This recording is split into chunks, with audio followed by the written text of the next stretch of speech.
And then through my junior and senior year of high school, I got an F in religion, even though I continued to do very well on the tests. In any case, when I was 28, to make a long story short, some friends of mine gave me a copy of the Quran. And one night I was sitting in Diamond Heights, my apartment in Diamond Heights in San Francisco. I was working that time at the University of San Francisco. I was 27, 28 at that time, I can't remember. And I ran out of stuff to read, and I took this gift that my friends gave me and I began to read it. And I came to the first verse. Well, I opened the Quran, read the first page, then the second, and then very quickly, in the second surah, about 37 verses into the Quran, I came upon the story of mankind.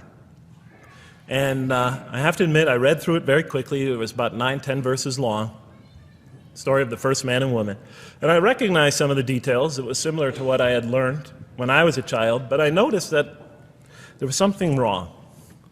It was apparent to me that whoever authored this Quran, of course I wasn't a Muslim at the time, so I didn't have any idea who that was, whoever authored this Quran clearly did not understand the real meaning of the story, because they had obviously gotten the details confused. They didn't even understand the whole purpose of the story. And so I just read through it once, and then I read through it again, just to try to see what kind of point the author was making, and then I read through it a third time and a fourth, and then I realized this is something strange going on here. I'm going to read this much more carefully. I'm going to need to go through this story line by line, verse by verse, because it's obvious that the author is trying to bring out another point. And I wasn't quite sure what it was, but definitely he packs a lot of meaning into almost every word. And I thought the writer at least seems to have a great measure of brilliance. And so I'll try to sort of take you through what my experience was as quickly as I can. So I came to the 30th verse of the second surah, Surah Al-Baqarah, and it began like this. It said, "Behold, your Lord said to the angels, I am going to place a vicegerent on earth." The Arabic word is khalifa. It means a representative or an emissary of mine. "I am going to place a vicegerent on earth." And they said, the angels said, "Will you place therein one who will spread corruption and shed blood, while we celebrate your praises and glorify your holiness?" And God said, he said, "Truly I know what you do not know." See, that's the verse that hooked me. That's the verse that caught my attention. That's the one that kept on making me read the story again and again and again. Because listen to the way it begins. "Behold, your Lord said to the angels, I am going to place a representative of mine on earth, a vicegerent of mine, an emissary, one who acts on my behalf." I thought, that's not the way it goes. You're not supposed to be placing man on the earth in some positive role, some elective office. You place man on earth as a punishment for his sin. Clearly, I knew the author didn't quite get the point. But still, it was an amazing line. But then I come to the next line, and it says, "And the angels say, will you place therein one who will spread corruption and shed blood, while we celebrate your praises and glorify you?" I looked at it again. I couldn't believe the question. They said, "Will you place therein one who will spread corruption and shed blood, while we, the angels, celebrate your praises and glorify you?" I looked at that and I said, exactly. That would be my question. Why would you create this being, supposedly for some positive role, when he's capable of doing tremendous wrongdoing? When he could spread corruption and shed much blood? Why would you create this violent and pernicious creature when you could create angels? As the angels clearly say, while we, the angels, celebrate your praises and glorify you. They're asking one of the most fundamental questions in the entire history of religion. Why create you, man, this utterly fallible creature, this creature who could rebel against God's will, who could do such tremendous wrongdoing, who could wreak havoc like no other creature on earth, when you can make them angels? And look where the question is being asked. It's being asked in heaven. It's almost like saying, look, why don't you just make them angels and be up here in heaven with us, you know? Why don't you just make them angels, pop them into heaven, he's fine. Why would you put him on earth where he could feel distant from you, where he can work out his worse criminal tendencies, act them out, feeling somehow independent and apart from you and free to do whatever he wants, when you could just make them angels and put them into heaven and make them perfectly submissive to your will? I looked at that question and said, that's my question. I'm not even a single verse into the story of mankind, and there before me I see my question. That whole question, everything that I ever thought, everything that I ever experienced, everything that I ever knew was in that question.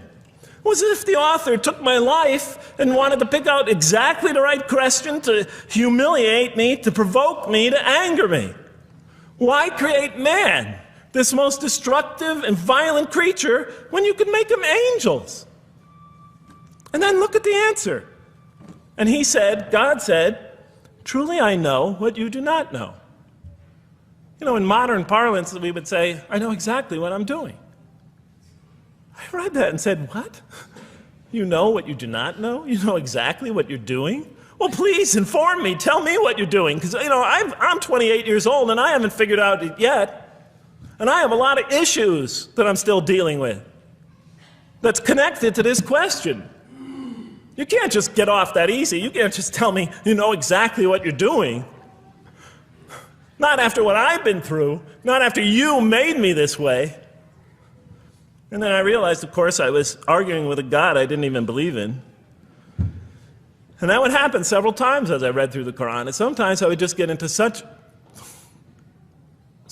agitated by what I read, I'd start arguing with this voice that I'm reading before me, that's calling to me.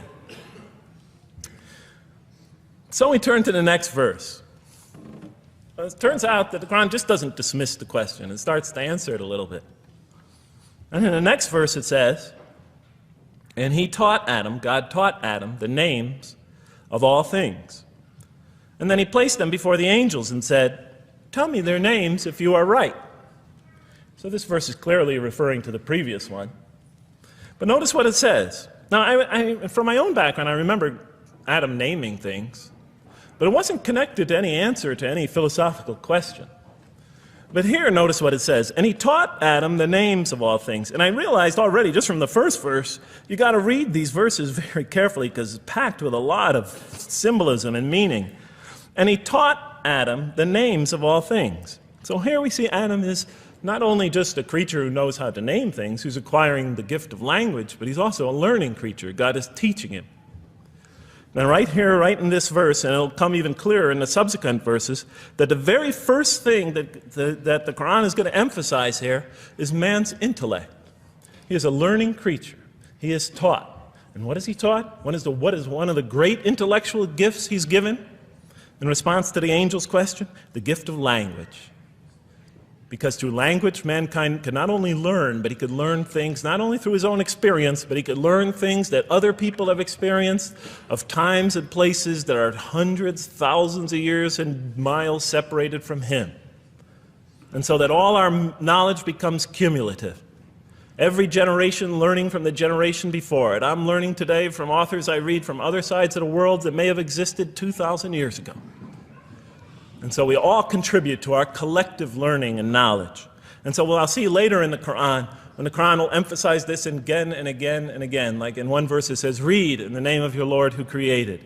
Created a man out of a tiny creature that clings. Read, it commands the reader. For your Lord is most bountiful. Why is he most bountiful? What great gift did he give you? For he taught man the use of the pen. And through it taught him what he otherwise could not know. And time again, the Quran will call upon man to use his intellectual faculties and swear by his intellectual faculties. And to use them correctly because they play a fundamental role in guiding him to truth.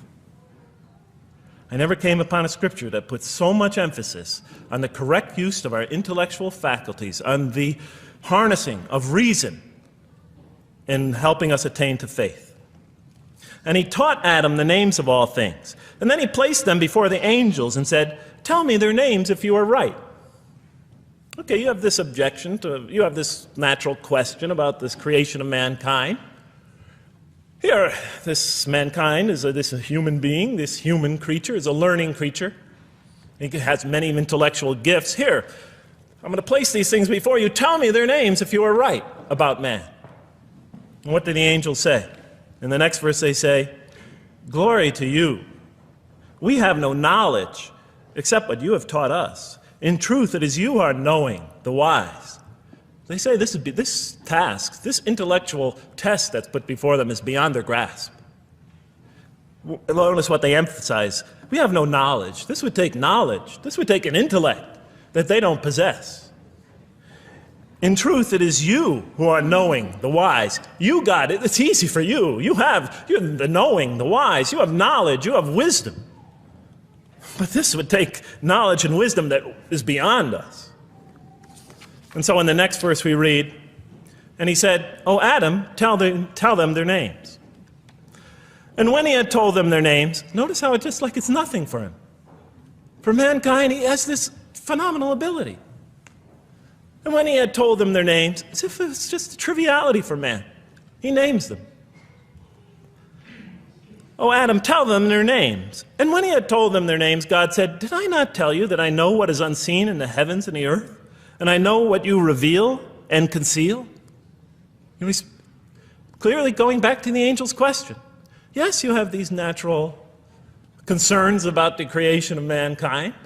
Yes, he could do these evil things. But look at this tremendous intellect he has. This is something you have overlooked, that you haven't considered. And that's clearly the point of these verses. Even though I felt that the author didn't quite, it was as if I realized that he just didn't misunderstand the story. He was taking one of the great stories in the history of humankind, one of the fundamental greatest stories in the history of mankind, and molding it and using it as a vehicle for an entirely original message. And God said, "Did I not tell you that I know what is unseen in the heavens and the earth? And I know what you reveal and what you conceal?" In other words, didn't I tell you I know exactly what I'm doing? And then in the next, and did I not tell you that I know what you reveal and conceal? I looked at that. What question what did they reveal and what did they conceal? What did their question reveal and conceal? I thought about it for a minute. Oh, it's obvious. What did their question reveal? Just go back and look at the question. It revealed the sinful and sinister propensities of man. I mean, it's obvious, right? Why are you all looking at me like that? You're starting to scare me. You're all looking very serious. Am I losing you? Wow. Okay. So, they revealed the sinister and evil propensities of man. But what did their question conceal? And all you have to do is think about it for a minute. Human beings, yes, they could do evil. Yes, they could do wrong. Yes, they could create misery. But they could also do exactly the opposite. They could choose to do evil. They could choose to do tremendous good. They could choose to do tremendous violence. They could choose to show tremendous compassion. They could choose to live by falsehood. They could choose to live by the greatest truths. They could be terribly ugly. They could be terribly beautiful. And up until that point in my life, I, like the angels, that only saw one side of the coin. And for the first time, when I read that verse, believe it or not, it was an eye-opener for me. I had always been obsessed with the evil potentials of human beings. When I read that verse, I realized that, and I had a great example right in front of me with my own mom, I realized that I had been blinded by only one side of human nature. So we go on to the next verse. "And behold, we said to the angels, bow down to Adam, and they bowed down. But not so Iblis." Iblis is like the father of Satan. Satan's, satanic beings, forces, creatures, existences. "He refused and was arrogant. He was of those who reject faith." An interesting statement. "And behold, we said to the angels, bow down to Adam. And they bowed down." Bowing down could symbolize two things. Bowing down could symbolize the superiority or potential superiority of one being over another, and so they bow down to them. Bowing down could also mean that they serve that creature in some respect. Of course, the Quran says that all beings serve God, all created beings serve God. But this verse seems to be indicating, and the rest of the Quran will make it clear, that these angelic beings, these angelic entities, will serve the development of mankind. We'll even see later that the satanic beings serve the development of mankind. Both forces, angelic and satanic, will serve the development of mankind. Because one will present man with a choice to do the most altruistic things. The other will simultaneously try to influence man in the opposite direction. And so human beings will be moral creatures, and will have to make moral decisions. And it's in those moral decisions that they will grow spiritually and morally as human beings. And they'll take that into the next life. And the angelic and the satanic forces will be catalysts for those moral choices that they make. They will heighten the human being's awareness of the rightfulness and the wrongfulness of the choice he's about to make. And the self, the soul, the nafs, as they say in Arabic, will have to make the ultimate choice between good and evil. And that choice, that test will come again and again and again as human beings either grow or decline. And those tests will come again and again and again to try to help him towards his spiritual evolution, to bring him back, but that choice is ultimately ours. But I'm getting ahead of myself. And so we said to the angels, bow down to Adam, and they bowed down. But not so Iblis. Iblis is Satan, this rebellious force, this evil prompter, the one who whispers into the human heart. He comes into being. And with the introduction of Satan, we have the introduction of evil, that evil influences on human beings. And notice why Iblis does not bow down. He refuses because he was arrogant. You know, we often hear what's the root of all evil? In the West, it's always money, greed, etc. Here the Quran says that, seems to be saying that the root of all evil is not always material wants. It's not always money, it's not always greed. At the heart of evil is arrogance, putting yourself above all others, of assigning to yourself special priority and neglecting the rights of others, of pride and arrogance and envy, the source of evil. He was of those who reject faith. I looked at that verse and I said, okay, I get why you would create angels to sort of influence man in a positive direction. But why in this story now are you introducing Satan? What sort of role was Satan play? And then, of course, you just think about it for a minute and you say, yes. The story is telling us that on one hand, we have these magnanimous urgings come from one direction. On the other hand, we have these satanic urgings coming from another direction. In other words, the Quran is telling us that man is not only a learning creature, but he's a moral creature. He has understanding of right and wrong. And God infuses those, allows those influences to come to him. Man is not only an intelligent being, but a moral being. And so, the Quran is not all that difficult to understand. You just sort of read it, I found, and you just sort of follow your nose through it and see what it's saying. I'm sure as most of you in this audience know. Okay, so we see that man is not only a learning creature, but he is a moral being as well. There's another verse in the Quran that says, by the soul and that which whispers into it, or which breathes into it. It's morality, it's immorality, and it's God consciousness. Both of these we are under the influence of. And God allows us to be under the influence of this. He creates us to be exposed to both influences. And then the verse says, truly he is successful, who causes it to grow. Causes his soul, his self, his real self to grow. And truly he is lost, who stunts it, who disallows, who destroys his personal growth. So mankind is not only an intellectual being, but a moral being.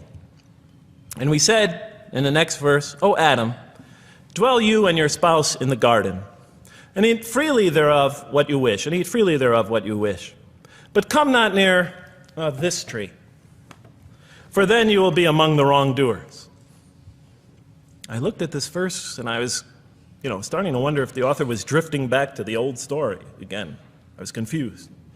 And we said, "O Adam, dwell you and your spouse in the garden, and eat freely thereof what you wish, but come not near this tree, for you will be among the wrongdoers."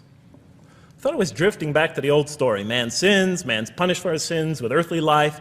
Maybe the author is drifting, he had a good idea, and now he's drifting back to the sort of traditional story. Maybe he couldn't make his mind up what story he wanted. Except for a couple things about this verse, and this happened with almost every verse as I read through it, is that the whole tenor of the passage is sort of not what you would expect. I noticed that the Quran in this story has a tremendous penchant for understating things. Because it says,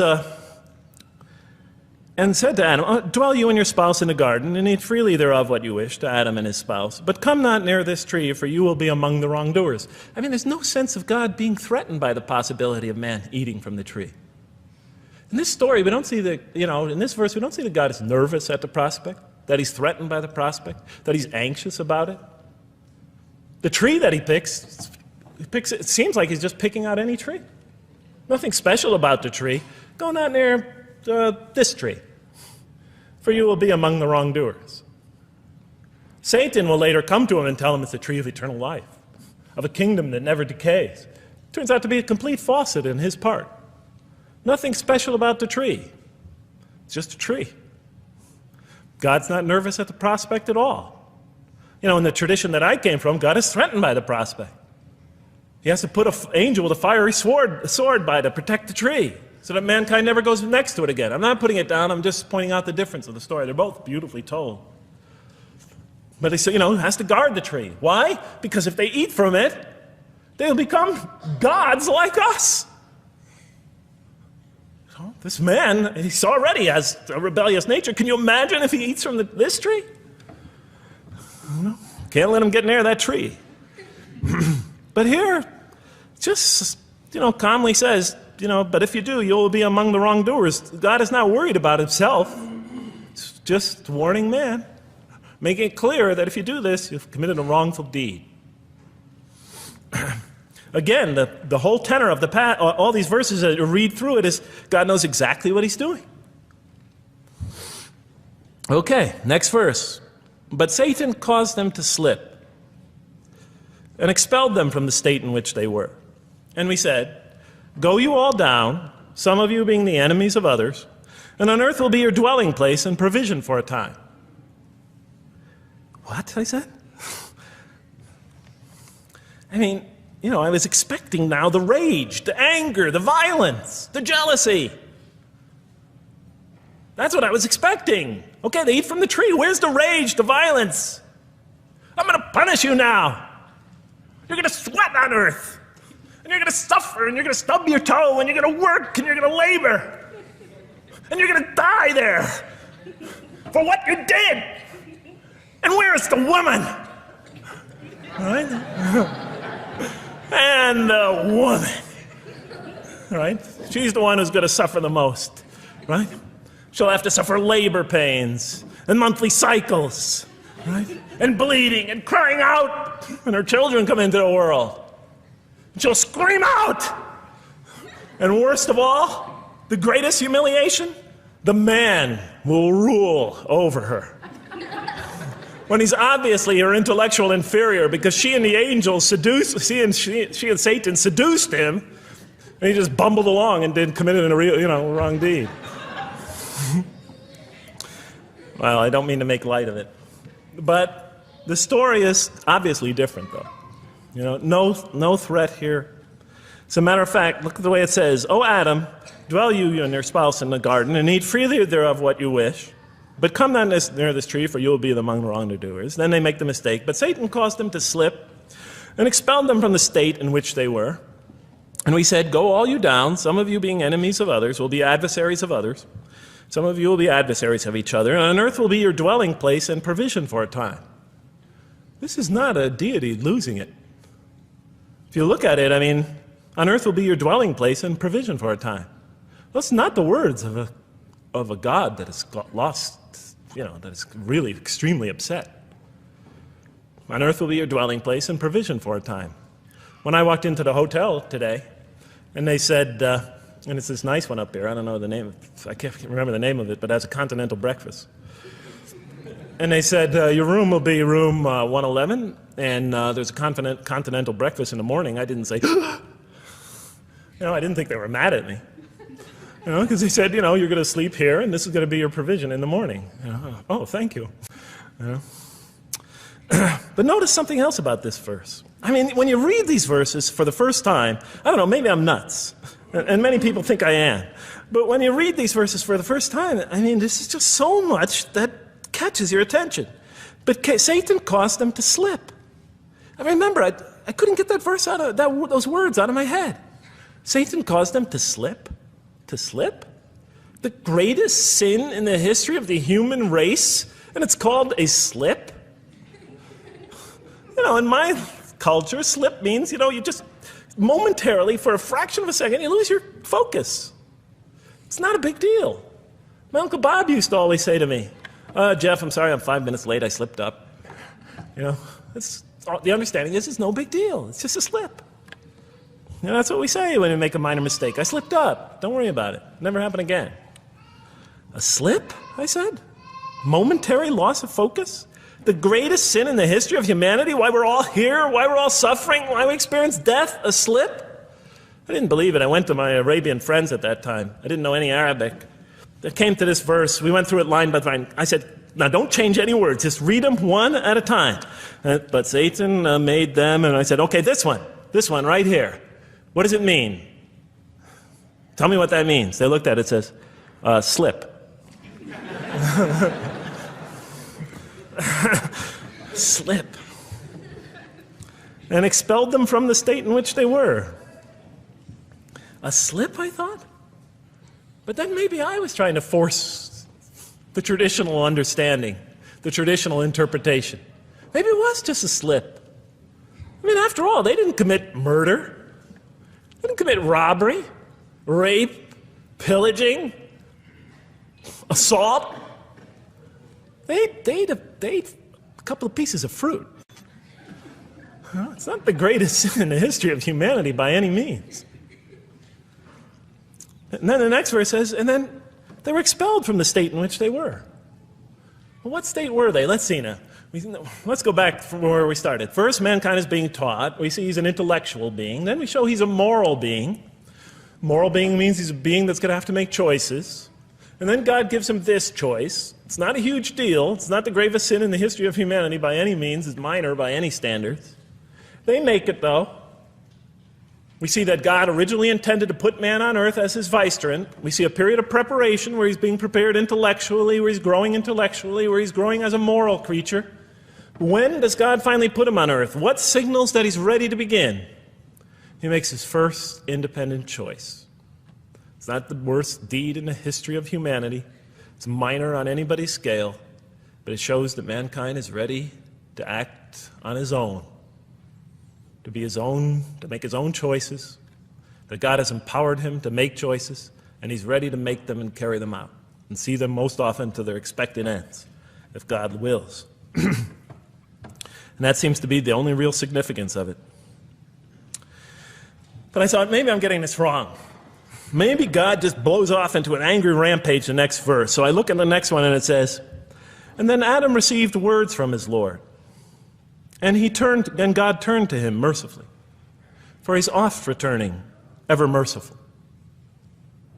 Well, if I had any doubts up till now that God is not enraged by what this has happened, that God hasn't prepared mankind for this choice, for what was eventually going to happen, that all this was preparation for mankind to begin his earthly sojourn in this famous allegory. If I had any doubts before now, I had them, certainly didn't have them after reading this verse. This verse is entirely consoling, reaching and merciful, reaching out to mankind in mercy. Mankind goes to earth. He's obviously afraid. He obviously feels remorse. He's in an unfamiliar environment. And what does God do? He turns to him. He turns to him. In Arabic, the word has the meaning of like a father turning towards an infant or a child or somebody, or a parent, a mother turning towards her child. And he turns to him mercifully, and for God is oft returning, ever merciful. And Adam receives words from his Lord. What kind of words? Probably words of consolation, words of hope, words tell him not to be scared. And in the next verse we see those are exactly the type of words that Adam receives. He says, go down, Adam and his spouse, go down from this state, all of you together. Repeating that again, just so that we know that this is not a punishment here. Go down from this state, all of you together, and truly there will come to you guidance from me. And whoever follows my guidance has nothing to fear, nor shall they grieve. It is an emotional picture. This young couple is here, in fear, and in shame, feeling remorse, and God reaches out to them and turns towards them and tells them, you have nothing to fear, nor shall you grieve.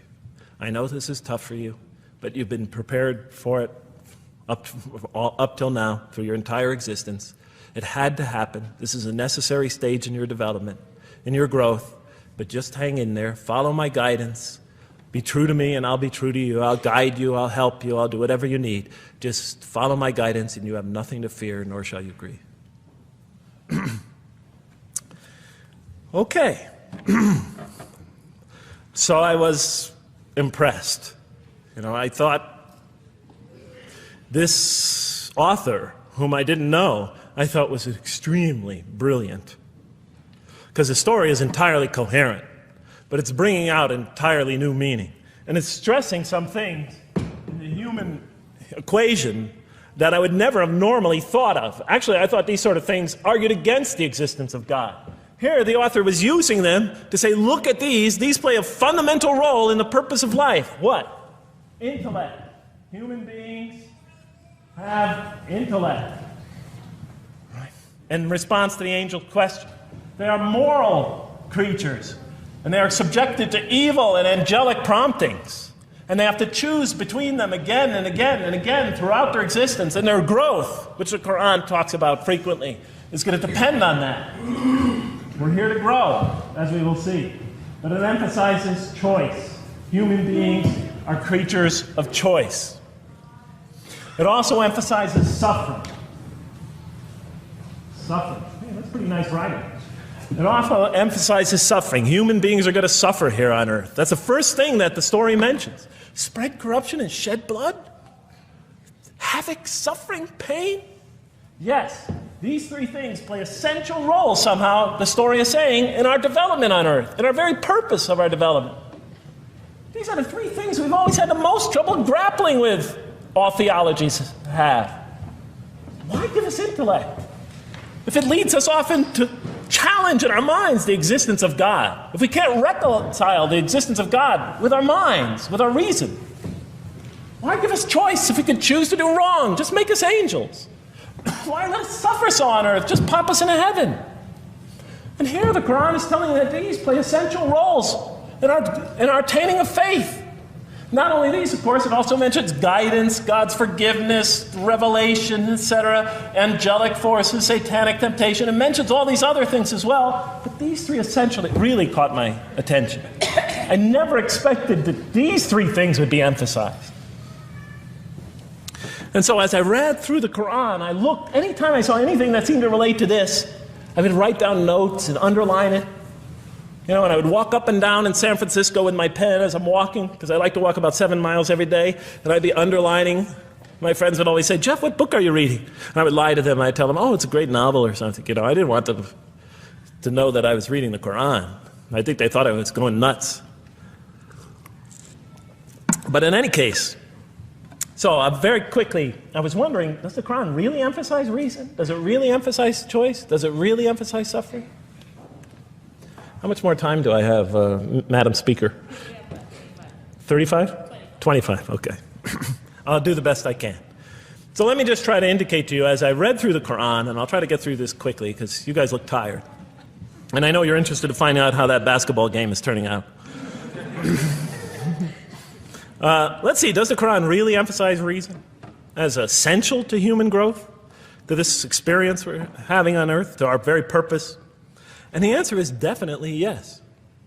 So much so that even Western Orientalists, people who wrote against the Quran, said that this is a major feature of the Quran, a feature that you cannot miss.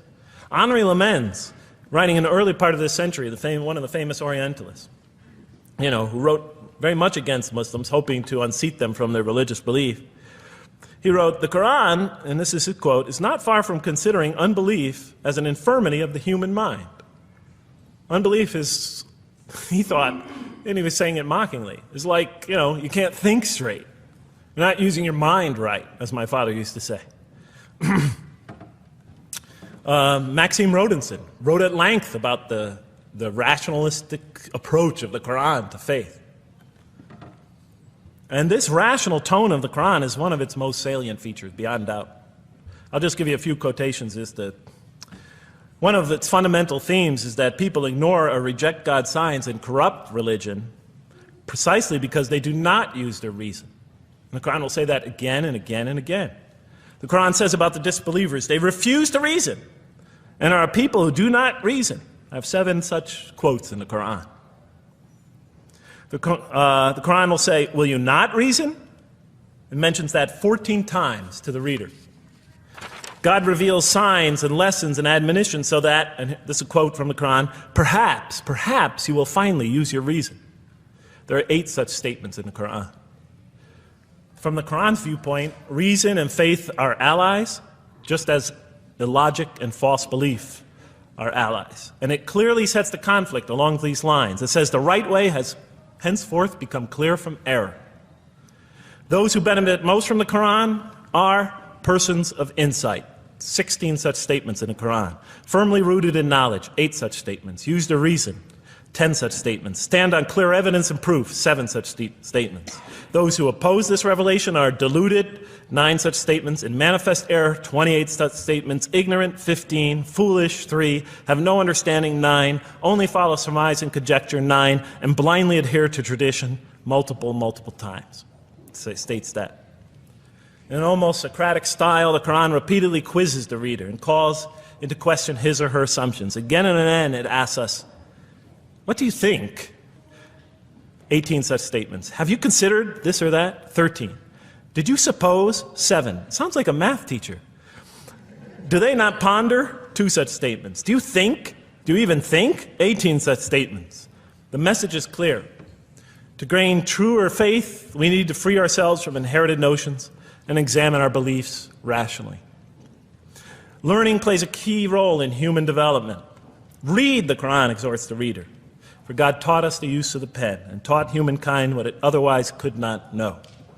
In life, nature, and history, in the Quran, there are signs and lessons for those who are wise. There are 21 such statements. The Quran states over 100 times that it has been revealed to make things clear. I thought the author of this Quran must have had a strong mathematical insight, a natural mathematician. All throughout, when I was reading, I was trying to imagine what he must have been like. God teaches humanity both directly and indirectly, and sometimes so subtly that we are unaware of his instruction. Thus, he tests us in multifarious ways. Of course, I just want to make it clear, Muslims believe God himself is the author of the Quran. Sometimes I give this speech and people come away and ask me, Jeff, who is the author of the Quran anyway? But I didn't know. So I was just trying to figure it out. Repetition is indicative of the importance given to certain ideas. It should be observed that the Arabic word for knowledge in the Quran, ilm, appears 854 times in the text in its various forms. It's one of the most frequently occurring words. So the Quran really does put great emphasis on reason in our spiritual quest. Does it put great emphasis on choice? Well, here's what it has to say. Let there be no compulsion in religion. The right way is henceforth clear from error. It's a choice, and it must be freely made. And it's a choice between correctness and error, between right and error, between reason and falsity. Had God willed, he could have indeed guided you all, it says in the Quran. I went, why not, I thought. Why not just guide us all? Why let some of us choose to go this way and that way? The Quran was constantly provoking me as I read it. Do not the unbelievers know that had God willed, he could have guided all mankind? Oh, do not the believers know that had God willed, he could have guided all mankind? Okay, I'm an unbeliever, I thought. Tell me, why didn't you guide all mankind? If you want us to be in conformity of your will, just make us that way. And if we had so willed, we could have given every soul its guidance. Why did you let us be creatures of choice? Just program us to do the right thing. Never make a wrong choice. Had God willed, he could have made us all one community. He could have made us clones of one another. But he didn't. It wasn't part of his plan. Enlightenment has come from your Lord. He who sees does so to his own good. He who is blind is so to his own hurt. It's your choice. It says it again and again in the Quran. Remember when I was reading this, I was a disbeliever. And this scripture is constantly reminding me, it's your choice, Jeff. It's no compulsion in this. It's your choice. It's up to you. You're probably not reasoning correctly here. Think a little harder. Come on, try. It's just a few more steps. And whoever is guided is only to his own gain, and whoever is stray, I am only a warner. It's your choice. We have revealed to you the book with the truth for mankind. He who lets himself be guided does so for his own good. He who goes astray, it's to his own hurt. It's his choice. There are many, many such references. I'll stop there. But you get the point. The Quran clearly emphasizes that choice plays a key role in our development. But what about suffering? I mean, suffering's the biggie, right? I mean, that's the real major question. What does the Quran have to say about suffering? Because every religion deals with suffering in a different way. It's either something you have to be saved from, and so some religions stress salvation, or it's something that you have to sort of transcend through meditation and training so you can sort of not feel it so much, get above it and beyond it. Some religions see it as primarily punishment. Some see it as, some of the more ancient religions see it as the result of the precarious and whimsical control of many gods working against each other, playing with human beings. Different religions have dealt with it in different ways. But almost all of them, I would indeed say all of them, have sort of seen it as something not so good. But let's see what the Quran has to say about it. Something to be avoided, to transcended, to be saved from. The Quran says just the opposite. You are going to experience it. You will suffer in this life. And it plays a fundamental role in your development, in your growth, and in what you are to become. This scripture didn't just say you're going to experience it. It said you should embrace it. You should struggle through it. Your life should be a struggle, it says. It should be a jihad. Yeah, right?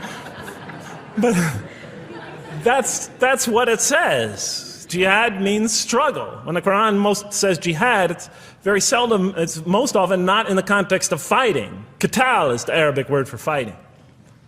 But it says even in the Mecca verses, long before Muslims had to defend themselves against their oppressors, it mentions that you have to struggle in the path of God. With the Quran, it even says. Struggle in the path of God with this Quran. Life is a struggle. It says in one verse, most assuredly we will try you with something of danger and hunger and the loss of worldly goods, with the loss of your lives and the fruits of your labor. Most assuredly we will try you. It's not just talking about evil people, good people. But give the good news, the glad tidings. Be happy for those who are patient in adversity and suffering. Good news, I thought? Doesn't the author understand the terrible effects of suffering? Give the good news to those who are patient through adversity, who when calamity befalls them say, truly unto God we belong and truly unto him we shall return. In other words, that this could benefit them. It was a remarkable statement. Here's another one. Do you think that you can enter paradise without having the like of those who passed away before you? And the next verses start to explain these people were good people who suffered terribly. Do you think that you can enter paradise without going through the same? Why, I thought? Why do we have to suffer in life? Misfortune and hardship befell them, and so shaken were they that the apostle and the believers with him would exclaim, when will God's help come? These are good people. When will God's help come? Oh, truly, God's help is always near. You will certainly be tried in your possessions and yourselves, the Quran tells the reader. You're going to face hardship. It's guaranteed. Every soul must taste of death, and we try you with calamity and prosperity, both as a means of trial. And to us you are returned. You are going to have hardship here. There is going to be no heaven on earth. This environment is made to be an environment of adversity. It is made to be an environment where you have to work, where you have to struggle, where you have to strive. And it plays a key role. Oh man, truly you've been toiling to your Lord in painful toil, but you shall meet him. You're toiling, yes, but you shall meet him. We certainly created man to face distress. What, I thought? We certainly have created man to face distress. You made us to face distress? Does he think that no one has power over him? Sometimes people get, so down, they just think, this can't be a God. Look how I'm suffering. He will say, I have wasted much wealth. Some people just become totally devoted to worldly aims. Does he think that no one sees him? Have we not given him 2 eyes to see with, a tongue, and 2 lips to communicate with, to learn from by communicating? Can't he see around him? Can't he tell from communication with other people? Haven't we pointed out to him the 2 conspicuous ways? What are the 2 conspicuous ways? But he attempts not the uphill climb. One of them is the uphill climb. And it says this is the way you should be pursuing. And what will make you comprehend the uphill climb? It is to free a slave, or to feed in a day of hunger, an orphan nearly related, or the poor one lying in the dust. Then he or she is of those who believe, and exhorts one another to patience, and exhorts one another to mercy. You have not attained to faith until you struggle the uphill climb. It's telling us. You should pursue the uphill climb. What is the uphill climb? Reaching out to your fellow man who suffers. To feed the poor one. To help the poor soul that's lying in the dust. And all over the world there are people in that state. And we watch the news as if it's just entertainment. And the Quran tells us this is something you should involve yourself in. That is the road that you should travel. It describes a successful life as an uphill climb. Well, I can see I'm running out of time, so I'm going to have to tie this up in about 15 minutes, I guess. But definitely the Quran emphasizes these 3 elements in the human drama. But as I read through it, I couldn't see how it all fit together. I mean, why didn't God just... Why? Why do we have to experience these? What purpose do they play? Just pop us in the head, beam us up, I thought. Well, one thing, like I mentioned before, the Quran will repeatedly emphasize that we're here to grow and to learn.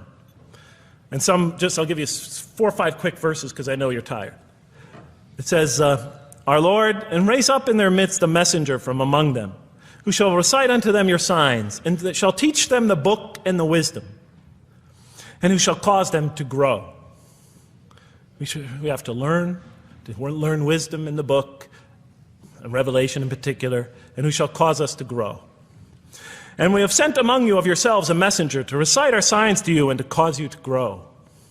Truly God was gracious to the believers, this is in the 3rd surah, when he raised up from among them a messenger from themselves to recite his signs to them and to cause them to grow.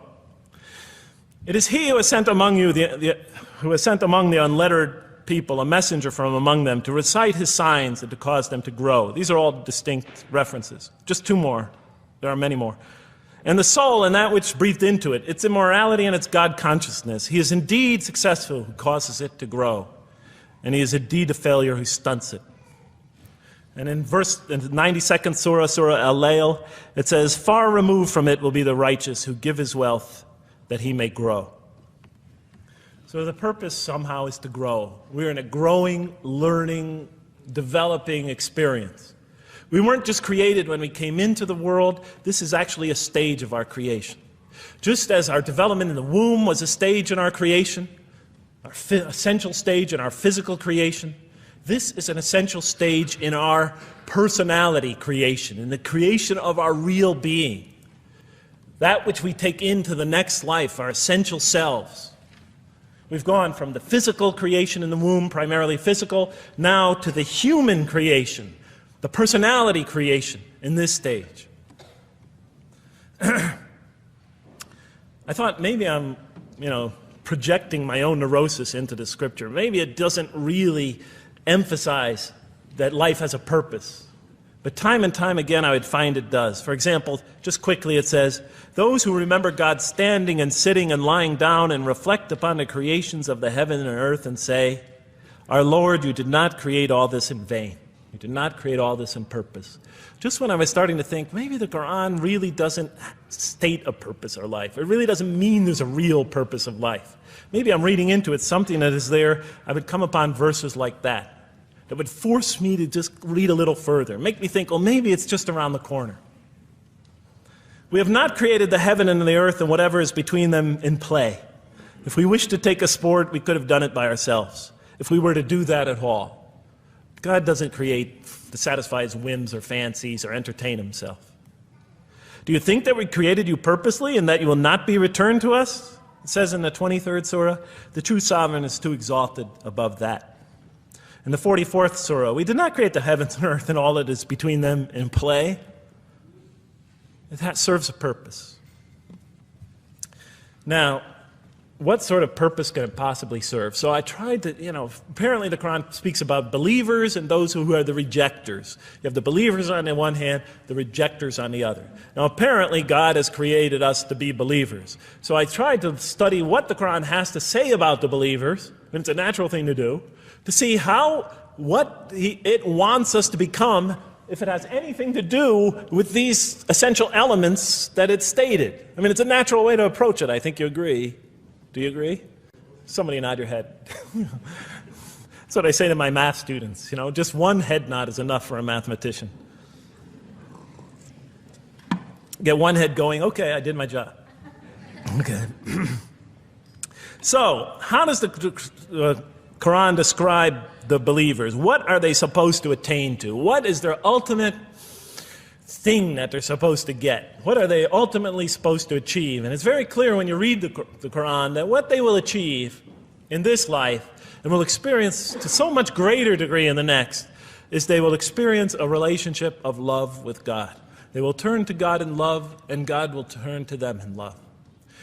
In the Quran, God's mercy, compassion, forgiveness, kindness, beneficence, warmth, generosity, all the things we normally think associated with God are freely given to all mankind. But when the Quran speaks of God's love, we would normally think of that as God's love. But when the Quran speaks about God's love, it's talking about something very special. His love is always presented as a relationship between two. If we do not turn to God in love, then we just receive his mercy, forgiveness, kindness, beneficence, warmth, generosity, all those wonderful nurturing things, his nurturing, and we reject it. And so we never really experience that love, because we never really turn to it and open ourselves up to it. It is always there for us, but unless we enter into that relationship, that love, that give and take, that relationship of love is never develops. We reject it, and that's what the word kafir means. It means to reject, to turn your back, to ignore, to throw a gift that someone gives you behind your back.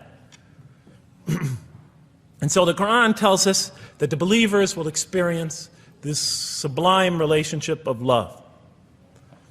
It says, yet there are men who take others besides God as equal, loving them as they should love God, but those who believe love God more ardently. Say, if you love God, follow me, and God will love you and forgive you your faults, for God is the forgiving, the merciful. O you believe, if any from among you should turn back from his faith, then God will assuredly bring a people he loves and who loves him. And throughout the Quran, I'll mention time and time again that God loves the believer. God loves this type of person. God loves that type of person, and so forth and so on.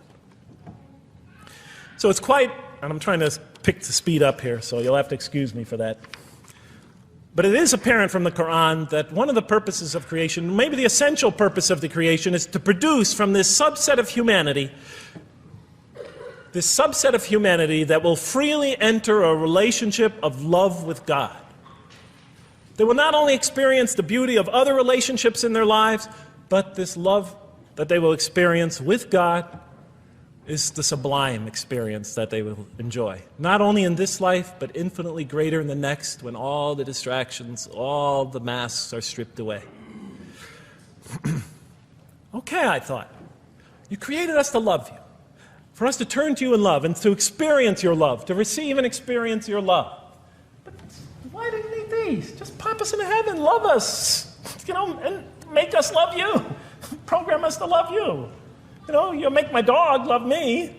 Do the same sort of thing. I kept on coming back to the same issue. Just do it. Okay. Still couldn't see it, and I was almost through the Quran, and I thought either I'm dumb or this scripture just never really got to it. Okay, so I didn't give up. I thought, okay, what's the next natural thing to do? Okay, so we're here to develop this relationship of love with God. The Quran tells us that, if we are believers and we do good, we'll experience great joy and peace in this life, not only through our relationship with God, but through complementary relationships with all the people around us in this world will be a one for us of peace and serenity, even though we have to struggle and survive and suffer. But I couldn't see, how this all tied in with this suffering business and why he couldn't just put us into heaven. So what's the next natural thing to say? Okay, so we're created to have this relationship of love with God, to enter this relationship, to experience and receive all that he has to offer us. So the natural thing to do is to study the two partners in that relationship. What does the Quran have to say about us, the believer? What does it ask of him and her? What does it require of them? And then what does the Quran tell us about God? And then is there some essential nexus, some essential connection between them, and does it have anything to do with these? Because if the Quran doesn't show that, then the essential link that links all this together, that pieces it all together, is missing. And as I thought to myself, whoever this author is, and by now I knew he had fantastic genius, even though he came from the primitive confines of the most backward, most uncivilized sector of humanity, of people that had no literary history, really, to speak of, no great works of literature, no scriptures that preceded him, even though he came from the desert of culture, even though this came out of that environment, and the mind behind it had to be tremendously and phenomenally genius to come out of that surrounding and produce something like this. If that essential link was missing, I knew that, he was great, but, and extremely great. But, what do you expect? How could anybody answer those questions? Nobody in the history of humanity has been able to answer them. Okay, so I thought, first I'll see what the Quran has to say about the believers. What does it require of them? Then what it has to say about God, and see if there's some essential link. Are you following me? You're giving me the note. Get off the stage. Okay, I'll do my best.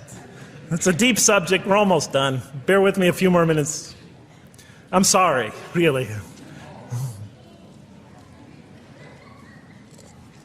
I know Siraj Wahaj, when he gives these sort of speeches, he always says, okay, I'm finishing up now, and then 10 minutes later he says, you thought I was telling you to...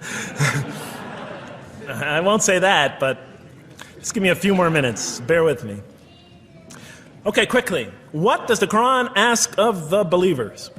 From the Quran's many exhortations and its descriptions of acts and types of individuals loved by God, it's not difficult to compose a partial list of things that the Quran wants us to do, which it calls good deeds, time and time again. To believe in God, to have faith in God, to have a relationship with God, and to do good. So what does it describe as these good deeds? Well, as I read through the Quran, it says that, can I take this away? Remember, intellect, choice, suffering. It says we should show compassion. show compassion. We should be merciful. I have the references here, but just excuse me, I'm not going to list them all. We're running out of time. We should be forgiving. Forgive others. We should be just. We should protect the weak and defend the oppressed. Defend the oppressed. We should seek knowledge and wisdom. Knowledge, wisdom. Bear with me, ladies and gentlemen. We should be generous, truthful, and we should be peaceful. And we should love our fellow man. Love others. I'll just give you one verse because I know we're running out of time, Madam Speaker.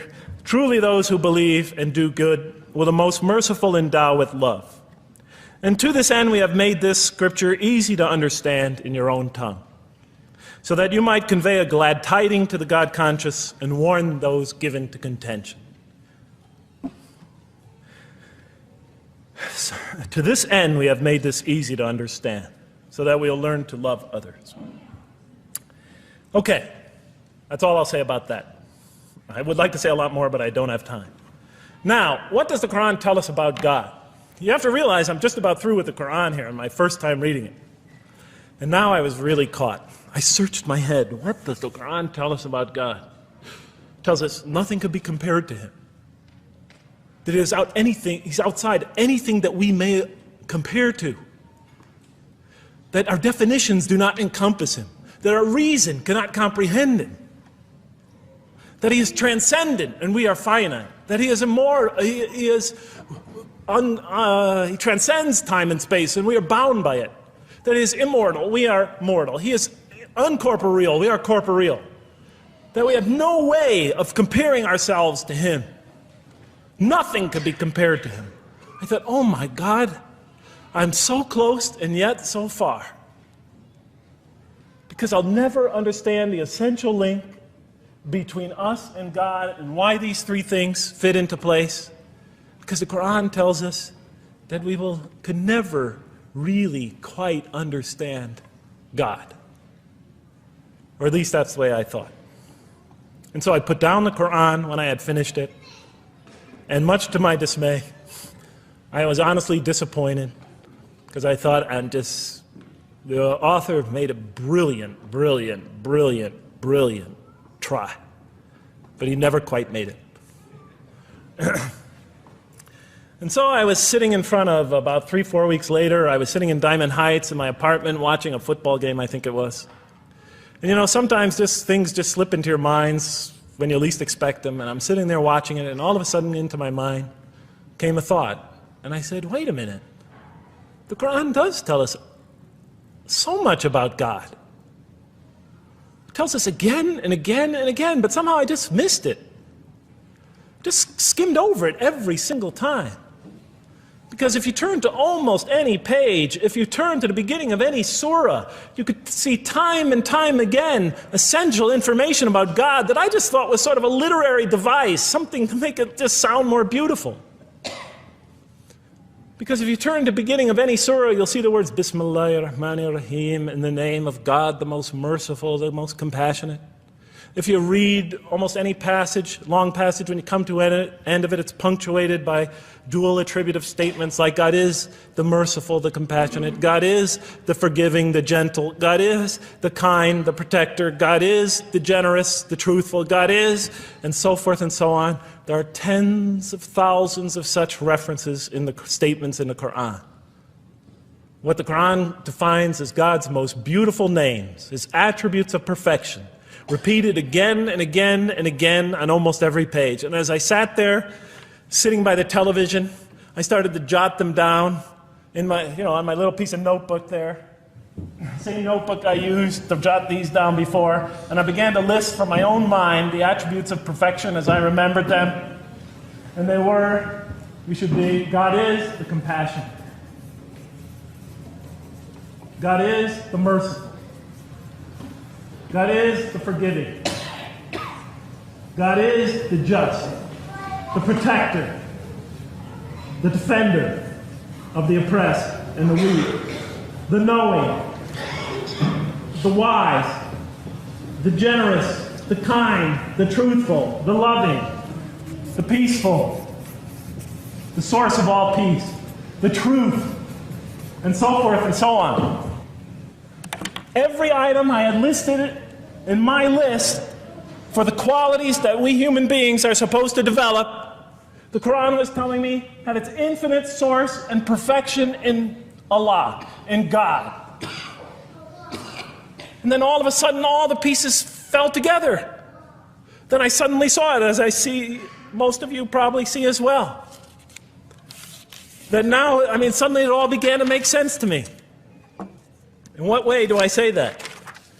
Well, it was now obvious why we had to develop these qualities. It was now obvious how these things on the floor here fell into place. And I'll just say it clearly. We're here to develop a relationship with God, to become closer to God. But how can you become closer to God when He's transcendent and you're finite, when He's immortal and you're immortal, vice versa? When He's immortal and you're mortal, when He's unbound, fettered by time and space, and you are, and so forth and so on. How can you become close to that one? If I want to become close to you, I need to have something to share with you, something that we have in common. So, for example, if I want to come close to this young man here physically, I'll approach him, because we both have bodies, and I can position my body closer to him. Physical presence, bodily presence, is something we both share. If I want to become closer to that gentleman back there, if I want to become closer to him intellectually, I'll reason with him so we will have a convergence of minds, because we both possess reason.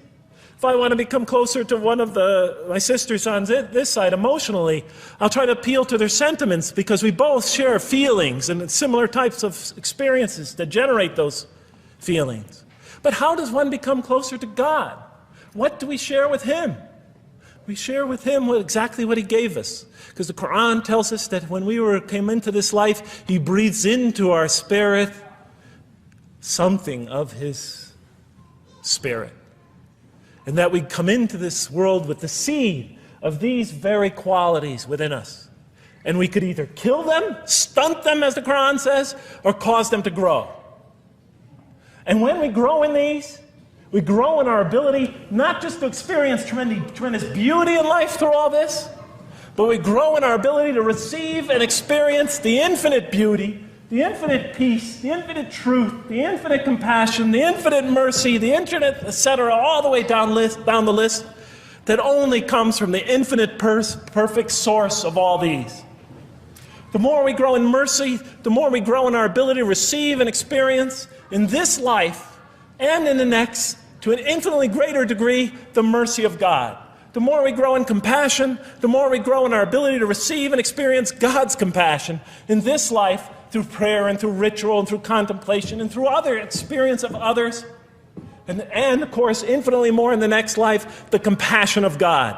The more we grow in our truthfulness, the more we grow in our ability to experience God, the truth, because all truth comes from God. The more we grow in these things, the more we grow in our ability to receive and experience God's attributes of perfection. The more we grow in our ability to receive and experience His being. And that sort of nearness we are growing to Him is tied to our essential nature and to His. It's more than just physical nearness. It's more than just a convergence of ideas. It's more than just a convergence of feelings. It's a convergence of essential beings. It's the closest type of nearness two can feel, two can experience. I'll just give you a quick analogy, because this helped my children. Let's pretend I have a goldfish, a dog, and 3 children. 3 daughters, let's say. And I do have 3 daughters. No matter how much of my love, compassion, forgiveness, caring I pour upon that goldfish, it could only experience it to a tiny degree. It might not even really be aware of it, because it's a very primitive creature. But my dog, on the other hand, when I show it all my kindness, all my love, all my compassion, all of what is essentially me, it can experience it to a much higher degree than my goldfish. And through its interaction with me, through its own trying to give its own self, to me, we could experience a quite wonderful relationship. But my children, especially as they grow older and go through their own experience and their own development, could receive and experience all the love and the compassion and the forgiveness and the caring and the generosity and the protection, everything I have to offer. They could experience my being to a much higher degree than my dog ever can. And we could have a relationship of beauty that I could never have with my dog. As much as I love animals, having had 3 daughters, I know that the relationship that you have with 3 beautiful daughters could never even come close. No other relationship could approximate that. Of course, my relationship with my wife is also extremely beautiful, and she might hear this too. And she's a wonderful woman, really. I mean, she's the source of so much beauty. But, okay, Madam Chairman, I am ready. So that seems to bring it all together. So now, I thought, wait a minute. That doesn't explain this. Why the intellect? Why the choice? Why the suffering? I thought, you almost had me, this Quran. You almost duped me. You almost tricked me, seduced me into accepting this philosophy. But wait a minute. What about intellect, choice, suffering? Why do we have to experience these? Why couldn't you just programmed us to be merciful, compassionate, forgiving, etc.? Why do we have to go through all this? And then, of course, the answer came to me as quickly as I thought of it. So we are creatures, and we grow, and we become. And yes, and you could make us anything you want, but you can't contain any of those attributes I listed without these 3 things. In mathematics, we try, 3 premises that go into, proving a theorem. We try to see if we could take one of them away, and if it's essential. And all 3 of these are definitely essential. For example, you could program a computer never to make an incorrect statement, but it doesn't become a truthful computer. Never heard anybody say to me, Jeff, this Macintosh is the most truthful computer I ever saw. If it's programmed, it's not truth. You could program a CAT scan to help the sick, but it doesn't become compassionate. Never heard a doctor say, Jeff, if you want to see a compassionate CAT scan, you come right over here. Right? Because all those things, compassion, forgiveness, truth, caring, love, all are born out of choice, suffering, and reason. In order to do a compassionate deed, when we consider reaching out to someone in compassion, that person, first of all, that's inconceivable without the presence of suffering, an environment where there's suffering. And when we decide to help them or not, we reason in our minds, what is this going to require of me? It's going to require some suffering on my part, some of my giving of myself. And without that mental process, it doesn't become a compassionate deed. And if it isn't by choice, it's not a compassionate deed. It's that choice that makes it compassionate. Same thing with truth. Truth is a choice between telling the truth or not telling the truth. Oftentimes we tell it when we're at risk to our own personal loss. The more suffering that might come out of that choice, the greater is the truth behind it, the greater the act of truthfulness. And all the time we have to weigh the consequences of that choice. If I tell the truth there, my teacher's going to give me an F. If I don't tell the truth, I might get an A. We weigh it in our mind. Last example, the famous wedding vow. Do you take this woman to be your wife in sickness and in health, for richer or for poorer, until death do you part? What are they asking us? Do you knowingly make this choice, understanding full well what's at stake here? That it might involve richness but poverty, health or sickness, that suffering's going to be involved until death. Once a young lady told me, you never really loved me. Because when the growing got tough, when things got hard, when we hit rock bottom, when my life fell apart, you just got up and left. And she was right. And she understood full well that that's what love is all about. It is through giving and suffering together and hanging in there with each other and not bailing out and persevering through suffering, making that choice and knowing what you're doing. All those three things are essential.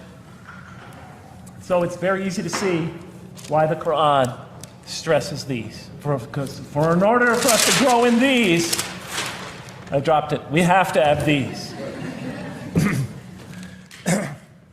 And that's why it's very easy to see, ladies and gentlemen, why the Quran, 30 seconds, Madam Chairman, why the Quran talks about sin as self-destruction. The Quran says when we sin, we commit, the Arabic word is dhulm, or zulm, however dialect you have. Dhulm against ourselves. We oppress, we destroy ourselves. Because when we don't grow in these, when we grow in the very opposite of these, we are literally destroying ourselves. When we grow into the things that are antithetical to these, we are destroying our natures and will not allow ourselves to receive and experience the beauty that could be in store for us this life and the next.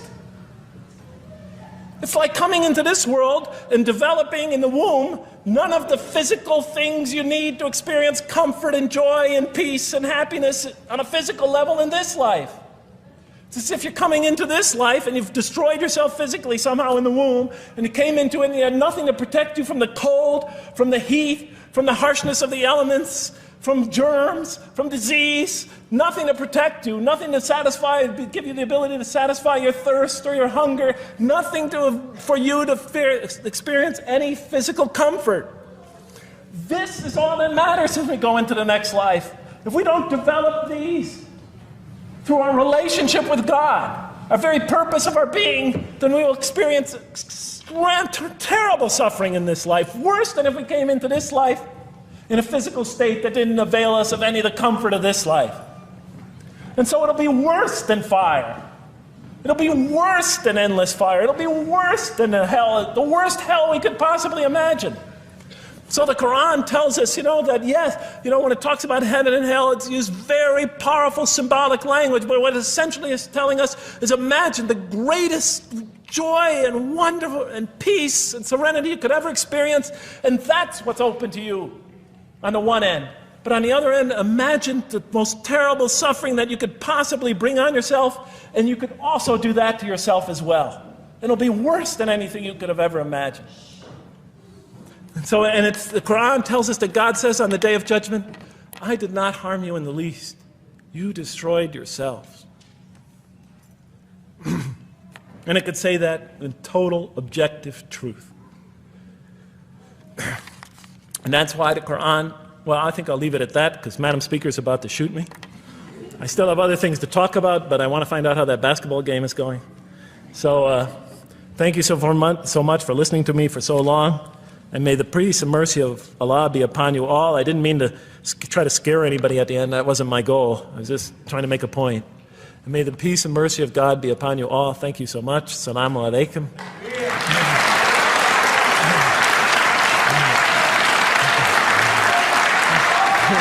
Thank you.